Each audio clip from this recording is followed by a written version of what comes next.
বলিস কি রে রেখা, 20,000 টাকা এক রাতে? আর আমরা সারা মাস খেইতে খেইতে মাথার ঘাম পায়ে ফেলি 2,000।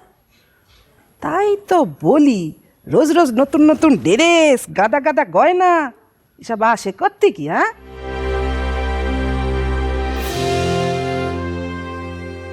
ইনি হলেন মুখার্জিবাবুর কাজের মেয়ে রেখা, সবাই বলে চুলবুলি রেখা। আর ইনি হলেন ঘোষবাবুর কাজের মেয়ে দীপালি, একটু সাদাসিধে। দুজনে মিলে মালিকদের কেমন গুণগান গাইছে দেখুন। হ্যাঁ গো দীপালি, তুমি বকুলতলায় যে বাড়িতে কাজ করতে চাও না, হ্যাঁ সে বাড়ির মালিকের মেয়েকে তো দেখি রোজ সকালবেলা সেজে গুজে বেরিয়ে যায়। কি চাকরি করে গো? চাকরি চাকরি করে বলে তো শুনিনি। শুনেছিলাম ওই স্টুডিও পাড়ায় কি সব অভিনয় করে, সিরিয়ালে পাঠ করে। ও, তা কোন সিরিয়াল গো? আমি তো সন্ধ্যা থেকে বসে বসে সব সিরিয়ালই দেখি, কোথাও তো দেখতে পাই না। জানে কেডা?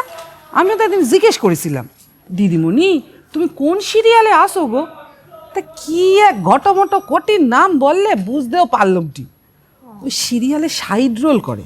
দেখো গে, হয়তো অন্য কিছু করে, এসব শুটিং ফুটিং কিছু না, অন্য শুটিং করে। অন্য শুটিং মানে? আরে মানে বলছি শোনো, এইসব শুটিং ফুটিং না ওই স্টুডিওতে হয় না গো। হ্যাঁ গো, ওইসব বড় বড় হোটেলের। হ্যাঁ গো, হ্যাঁ। তাহলে তুমি বলো, এই শুটিং ফুটিং যদি করতো, মানে সিরিয়ালে যদি কাজ করতো, আমি তুমি দেখতে পেতাম না এতদিন? হ্যাঁ, তুই কি করে জানলি অন্য কিছু করে?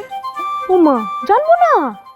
আমি শিব মন্দিরের পাশে যে বাড়িতে কাজ করি গো, ওই মুখুজ্জিবাবুর বাড়ি।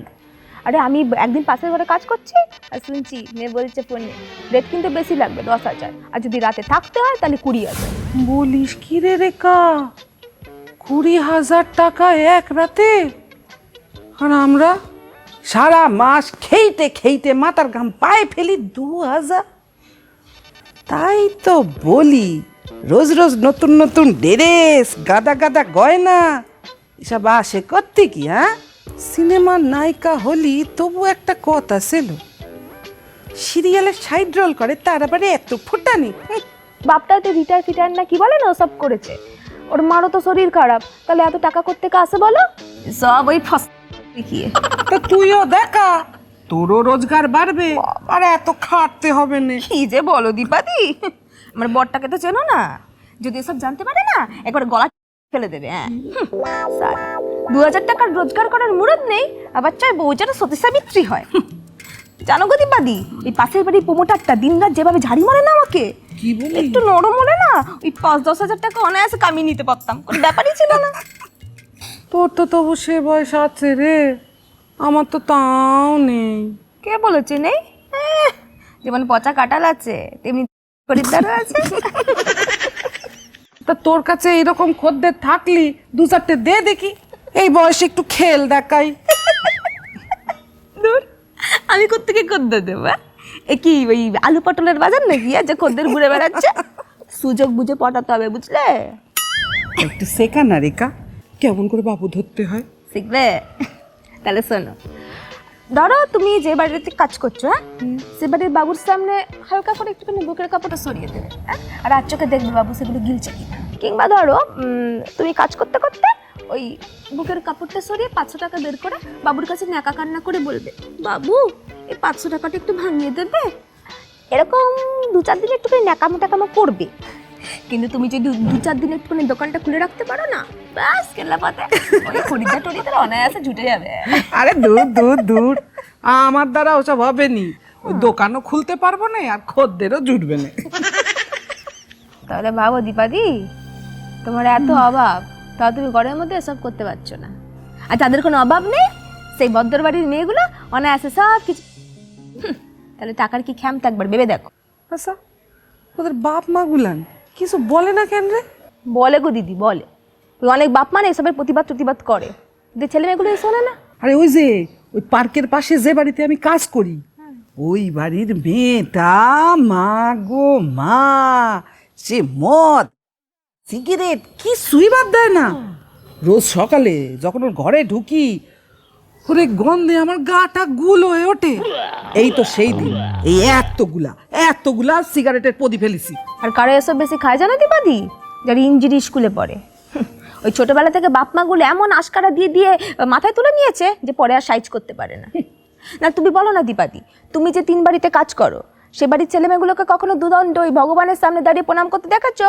দূর দূর, ভগবান যে বাপ মা খাওয়ায় পড়ায় মানুষ করলো তাদেরই পাত্তা দেয় না, আর ভগবান তার তো চোখেই দেখা যায়নি। আসলে কি বলো তো, এই ছোট থেকে এমন আমার আমার করতে শেখায় না যে বড় হয়ে বাপ মাগুলোকেই ভুলে যায়। নাহলে তুমি ভেবে দেখো দীপাদি, এই যে বৃদ্ধাশ্রমগুলো যেখানে ওই বুড়ো বুড়িগুলো থাকে, সেখানে কি আমরা আমাদের বাপ মাকে রাখতে পারবো বলো তো? ওই সব ওই শিক্ষিত বড় লোকগুলোর কাণ্ড, ওরাই এ সমস্ত করে। পুরোপুরিগুলো 200 টাকা মাইনে বাড়াতে বলো, 500 টাকা মাইনে বাড়াতে বলো, তখন তাদের পয়সা নেই। এদিকে এই সমস্ত ছেলে মেয়েগুলোর পেছনে লাখ লাখ টাকা খরচা করছে, কেন কিসের জন্য? এই তো বুড়ো হলে কষাবে। তবে কি জানো দীপাদি, আমরা কষ্টে আছি ভালো আছি তো, অভাব হয়তো আছে কিন্তু সংসারে অশান্তি নেই। আর বড়লোকদের কি বলো তো, যত টাকা তত নোংরামি, তত অসভ্যতা। এই বড়লোকগুলোর না কারোর একটা বউ নেই, আর বউগুলোর একটা বর নেই। হ্যাঁ, এ ওর বউকে নিয়ে হোটেলে যাচ্ছে, তো এর বরকে নিয়ে ঘরে এসে ফুর্তি করছে। সব ওই সিরিয়াল দেখে দেখে শিখেছে, সব বেশিরভাগ সিরিয়ালই তো দেখি সবার দুটো করে বউ দুটো করে বর। এইসব যদি রোজ দেখে বাড়ির মেয়ে বউরা কি শিখবে বল দেখি?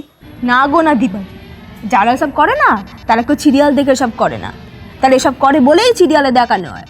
নাহলে তুমি দেখছো না এসব বড় বড় নায়ক নায়িকারা কেমন ফটাফট বিয়ে করছে, টকাটক ছেড়ে দিচ্ছে, আর এই সমস্ত করে বলেই লেখকরা এই সমস্ত সিরিয়ালে গিয়ে দেখায়। সেটা তো ঠিক নয় রেখা, সমাজের ভালো জিনিসগুলো না দেখায় খারাপগুলো দেখাবে কেন বলো শুনি? খারাপটা না দেখালে তো নম্বর বাড়বে না গো।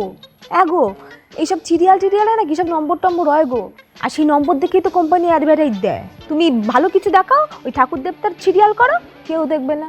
ওই যে ওই প্রাইমারি স্কুলের ওই বলাইদার মেয়ে তো সিরিয়াল টিরিয়াল কিছুই দেখে না, তাও তো অনেক কিছুই গটিয়ে ফেলেছে গো। বলিস কি রে রেখা? আমি তো সব সময় ভয় ভয় থাকি, ঘরে তো আমারও একটা সমস্ত মেয়ে আছে বল, এই আমাদের না জানায় মাঝে মধ্যেই ওই স্টুডিও পাড়ায় যায় পাশের বাড়ির মেয়েটার সাথে। তা ওর বাবা শোনবার পর সে তো তুলেছিল মেয়েরে বলে, তারপর থেকেই তো সব চুপচাপ। বেশ করেছে তোমার বর।